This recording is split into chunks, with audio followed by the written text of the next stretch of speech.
Chairman হওয়ার জন্য পাগল, আর একদল মানুষ দুনিয়া আছে অফিসার বড় বড় পদে যাওয়ার জন্য পাগল, আর একদল মানুষ দুনিয়ার মধ্যে আছে তারাও কিন্তু একদল পাগল, তারা কিন্তু আমার মাওলার পাগল। ও দুনিয়াদার পাগলেরা, কার পিছনে পাগল হইয়া কোথায় জীবনটা শেষ করতে আসো রে বাবা? আসলে যাদের পিছনে পাগল হইছ তারা মূলত কেউ কিন্তু তোমার আমার আপন না। আরে দুনিয়ার পাগলামি কয়দিন বাবারে, যে কয়দিন চক্ষু দুইটা খোলা আছে সেই কয়দিন দুনিয়ার পাগলামি চলবে। আর তোমার মাতুকবাড়ি ক্ষমতা, সরদারি, টাকার গরম, মেম্বার চেয়ারম্যানের গরম, বড় অফিসারের গরম সব চলবে। যখন নাকি তোমার বাড়ির দরজায় আল্লাহু আকবার আজরাইল আলাইহিস সালাতু ওয়াস সালাম সিটি বাজাইয়া বলবে, যখন নাকি মউতের বিচারে পেট খারাপ বাসাইয়া দেবা বাবারে, তখন কোথায় যাবে তোমার টাকার গরম, কোথায় যাবে ক্ষমতার গরম, তখন কোথায় যাবে তোমার পীরগিরি, কোথায় যাবে মুক্তিগিরি, কোথায় যাবে তোমার অফিসার গিরি, কোথায় যাবে বড় জমিদার গিরি? বাবারে কিছুই কিন্তু বাকি থাকবে। আর একদল মানুষ দুনিয়ার মধ্যে আছে আমার মাওলার পাগল, বাবারে আল্লাহর ফজল করবে তারা দুনিয়াতেও কিন্তু বাদশাহ, আল্লাহ যদি কবুল করে আখিরাতেও বাদশাহ। ও দুনিয়াদার পাগলেরা, দুনিয়ার পাগল হইয়া কে কি নিয়ে দুনিয়া থেকে রওনা করলা? আর যারা নাকি মাওলার পাগল বাবা, ওই আমানত শাহ রহমাতুল্লাহ আলাই শুয়ে আছেন বাবারে চিটাগাংয়ের মধ্যে ছিলেন বাবারে, আমার আমানত শাহ বাবারে এরকম ভাবে শুয়ে আছে মির্জাগঞ্জের মধ্যে না, এরকম ভাবে বাবা না। আরে সবাই মসজিদের ভিতর থেকে খাট বাহির করিয়া খাটের উপরে উঠাইয়া মসজিদের বারান্দায় নিয়ে সারা রাত্র ফালাইয়া রাখছে ঘরের। আবার এরকম বন্ধবাদীর সামনে হাজির হয়ে যাইবে, বন্ধবাদী দেখে সিজদায় পড়ে কাঁদবে, বাবু দুগো এই দয়ার মাওলাকে পুড়িয়ে কার মহত্বতা করিয়া বুঝাতে জায়গা দেয়। ও আমার বড় লোক বাবারা, ও ধনী ভাইরা, ও বড় বড় দুনিয়ার শিক্ষিত আমার ভাইরা, ও আরাম প্রিয় ভাইরা, হারামকে হারাম বলো নাই, ঘুষকে ঘুষ বলো নাই, সুদকে সুদ বলো নাই বাবারে, মানুষকে মারিয়া ক্ষমতায় যাইয়া অর্থ যোগাইতে ভুল করো নাই রে বাবা।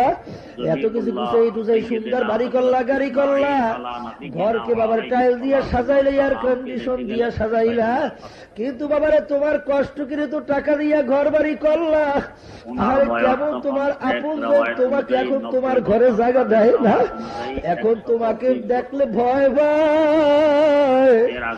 তাড়াতাড়ি করো, ঘলা হুয়া করে যখন অন্ধকার শুরু হয়ে গেল, মানে যখন নাকি অন্ধকার হইয়া আসতেছে, যখন সন্ধ্যা হইয়া গেল, তখন ওই লাশকে ঘরের মধ্যে কেউ ভয়তে রাখতে চায় না। সবাই মসজিদের ভিতর থেকে খাট বাহির করিয়া খাটের উপরে উঠাইয়া মসজিদের বারান্দায় নিয়ে সারা রাত্র ফালাইয়া রাখছে ঘরের মধ্যে জায়গা দেয়। ও আমার বড় লোক বাবারা, ও ধনী ভাইরা, ও বড় বড় দুনিয়ার শিক্ষিত আমার ভাইরা, ও আরাম প্রিয় ভাইরা, হারামকে হারাম বলো নাই, ঘুষকে ঘুষ বলো নাই, সুদকে সুদ বলো নাই বাবারে, মানুষকে মারিয়া ক্ষমতায় যাইয়া অর্থ যোগাইতে ভুল করো নাই রে বাবা। এত কিছু গুছাই টুছাই সুন্দর বাড়ি করলা, গাড়ি করলা, ঘরকে বাবার টাইল দিয়া সাজাইলে, এয়ার কন্ডিশন দিয়া সাজাইলা, কিন্তু বাবারে তোমার কষ্ট করে তো টাকা দিয়া ঘর বাড়ি করলা। আরে কেমন তোমার আপন জন তোমাকে এখন তোমার ঘরে জায়গা দেয় না, এখন তোমাকে দেখলে ভয় ভয়। তাড়াতাড়ি করো, ঘর থেকে বের করিয়া বাবারে মসজিদের বারান্দায় ফেলাইয়া রাখছে, কার জন্য সম্পদ রাখিয়া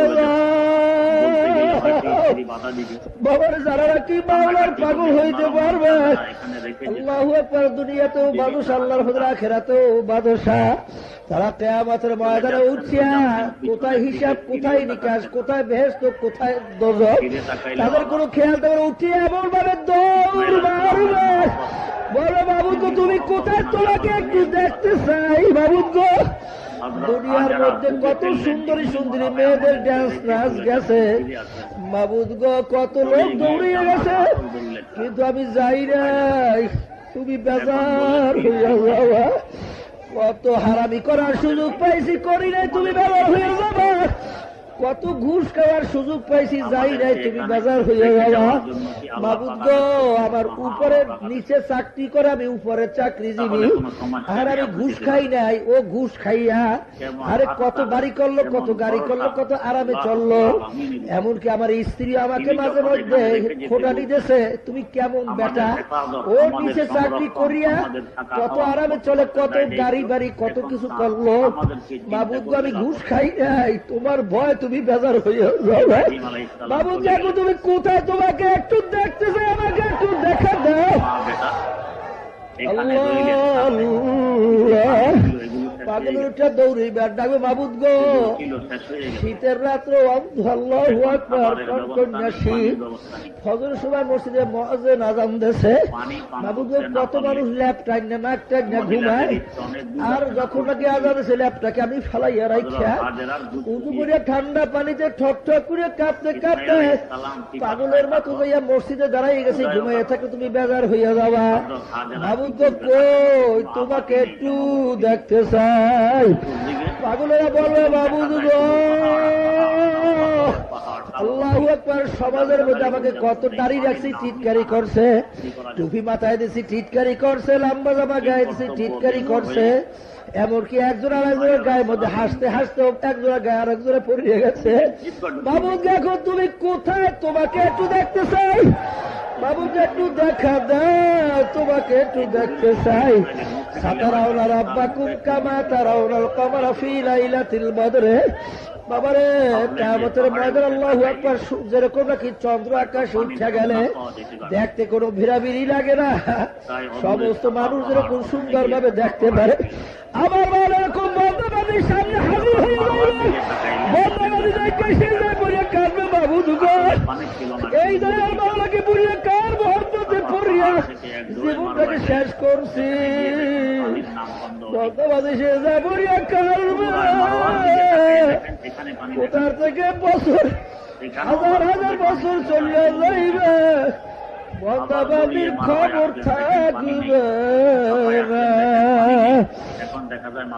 हकीकत से तो दुनिया में खबर है, दुनिया की नुमाइश पर नजर है। বাবারে, দুনিয়ার পরিচয় না, তারপর দুনিয়া থেকে বিদায় হও।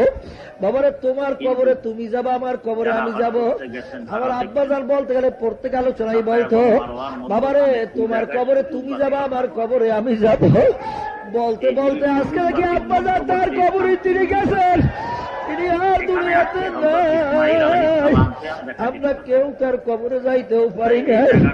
বাবারে, যত চেষ্টা করো, যত কান্দ, যত চিল্লা, কেউ কবরে কিন্তু কেউ যাইতে পারবে না।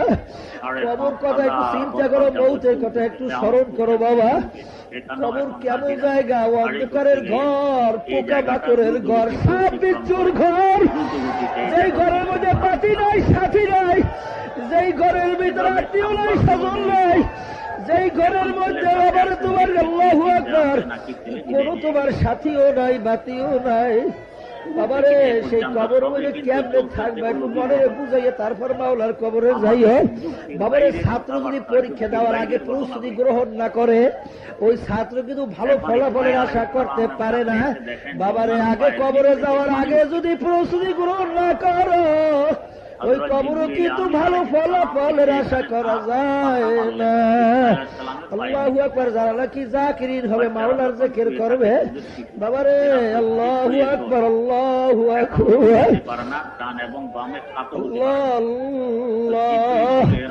আল্লাহর বান্দা বান্দিরা মাওলার জিকির বেশি বেশি করো, দেখো আল্লাহর ফজল করবে।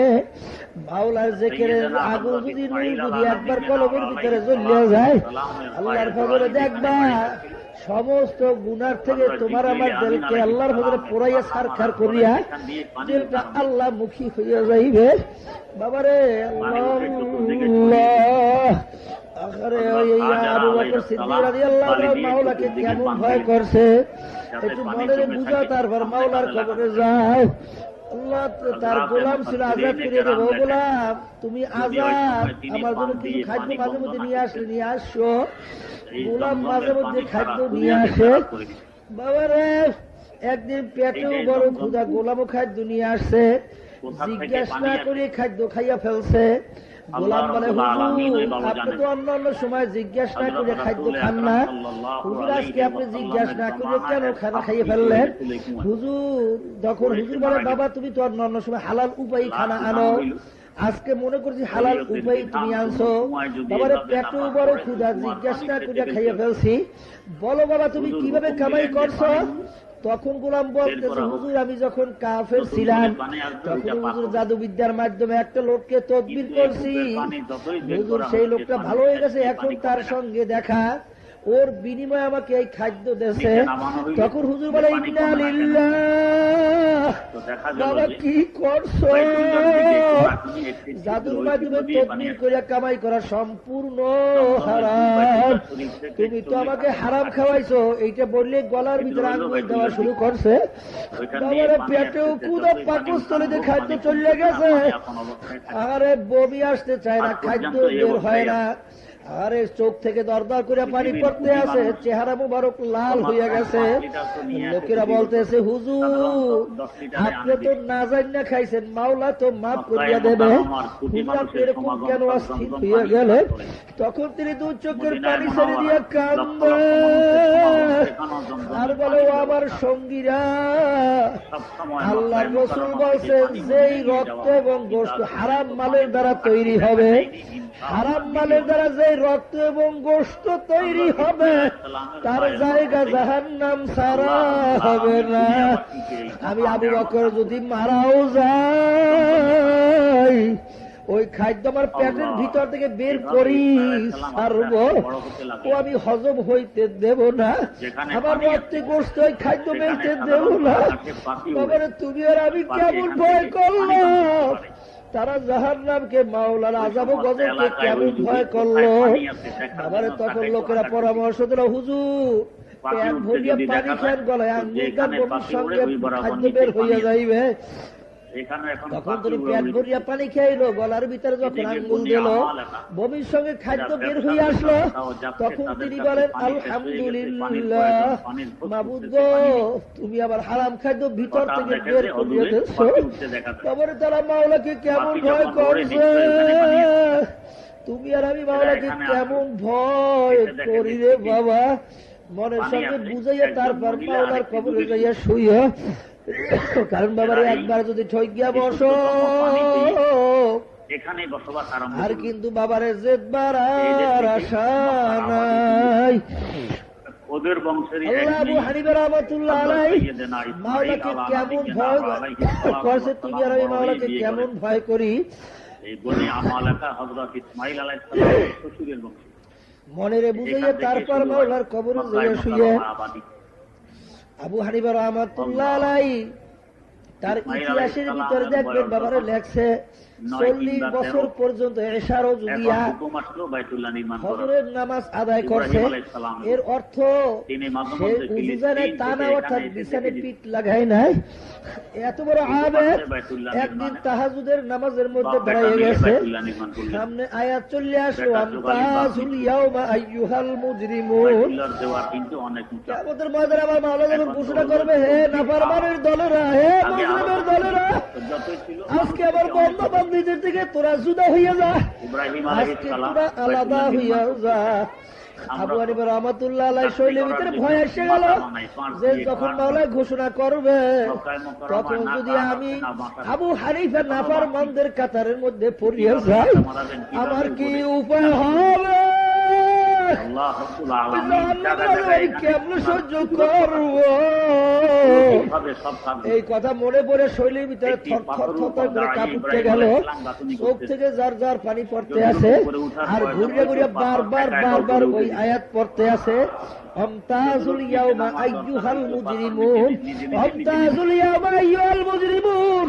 আমি নাফরমানদের কাতারে পড়ি কিনা এই চিন্তায় তিনি সারা রাত্র বাবারে চলে গেল, রুকু সিজদা করার সুযোগ পাইল না। সবে সাথে হয়েছে 2 জায়গায় নামাজ সালাম ফিরাইছে। বাবা তুমি আর আমি কেমন চিন্তা করি, তারা কেমন চিন্তা করছে। বাবারে আসলে মূলত আমরা কান দিয়ে শুনি, দিলের ভিতরে ভয় ঢোকে নাই।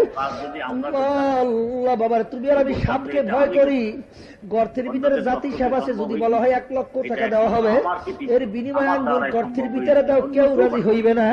কারণ কি আপনার আমি সাপকে ভয় করি, বাবার জাহান্নামকে ভয় করো, কবর আযাবকে ভয় করো, মাওলার গজবকে ভয় করো। তার মানে গুনার কাজের দিকে কেমনে যাও? আসলে মূলত ভয় করি না, বাবারে মুখে বলি, আসলে তো মূলত ভয় করি না। এই জন্য বাবারে ভয় ভিতরে পয়দা করার জন্য মাওলার জিকির বেশি বেশি করতে হয়। যত আল্লাহর ওলিয়া দুনিয়া থেকে গেছে বেশি বেশি মাওলার জিকির করে না, এরকম আল্লাহর ওলি ইতিহাস দেখা যায় না। বাবারে ভয় পয়দা হওয়ার জন্য মাওলার জিকির বেশি বেশি করতে হইবে। বাবারে এরকম ভাবে আল্লাহু আকবার, সর্বনাশ কত মুজাহিদের ঘটনা বাবারে বলা হয়।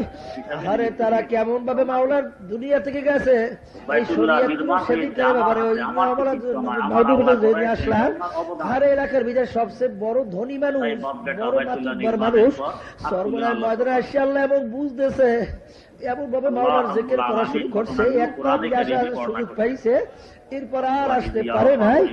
বাবারে এরপর দুনিয়া থেকে যখন বিদায় হয়ে গেল, আমাকে ওই লোকেরা বলল 8 মাস 1 দিন পরে কবর যখন নদীতে ভেঙে গেল, আরে দেখা গেল একেবারে দিব্যি লাশ তাজা কবরে পড়িয়া রয়েছে। উঠে নিয়ে অন্য জায়গায় বাবারে দাফন করছে। তাহলে বোঝা গেল মাওলা থেকে এমন ভাবে করতো, বাবারে থেকে এমন ভাবে ফিরিয়ে গেছে, এমন ভাবে তওবা করছে।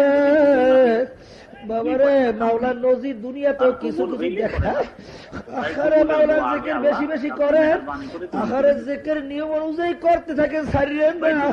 ও আমার পুরা সর্বনাশ মুজাহিদ ভাই, বাবারে মনে করছো ঠকে গেছো না, মাওলার জিকিরটা সকাল বিকাল ছাড়িও না। কারণ বাবারে সকাল বিকাল যদি মাওলার জিকির চালু রাখতে পারো, দেখবা সারা দিন একটা ভিতরে মাওলা মাওলা একটা ঘেরান আসতে থাকে। আতরের দোকানে গেলে কিন্তু আতরে একটা ঘেরান আসে। বাবার এরকম ভাবে আল্লাহু আকবার, এরকম নিয়ে সকাল সকাল মাওলাকে নিয়ে বসতে পারো, দেখবা ভিতর থেকে মাওলার একটা ঘেরান আল্লাহর ফজলে আসতে থাকবে।